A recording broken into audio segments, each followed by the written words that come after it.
नमस्कार दोस्तों, हाल चाल भोजपुरी में आप सभी का स्वागत है।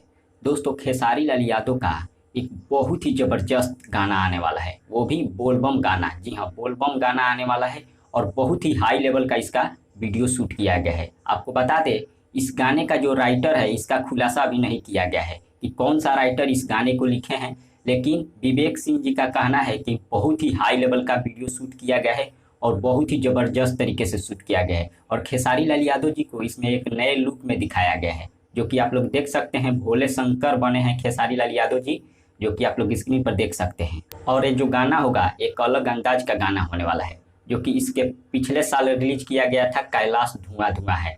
वह गाना आप लोग तो सुने होंगे, काफ़ी ज़बरदस्त गाना बनाया गया था और उसका जो वीडियो था काफ़ी ज़बरदस्त था। उससे भी बड़ा लेवल का इसका वीडियो शूट किया गया है। बहुत जल्द आप लोगों को सुनने को मिल सकता है, यानी कि इसका शूटिंग कंप्लीट है, एडिटिंग भी कंप्लीट है, लेकिन रिलीज डेट अभी नहीं निकला है। हो सकता है 1 से 2 दिन में इसका रिलीज डेट निकाल दिया जाए और बहुत ज़बरदस्त तरीके से इसका वीडियो बनाया गया है। बस इतना ही, मिलते हैं अगले वीडियो में। धन्यवाद।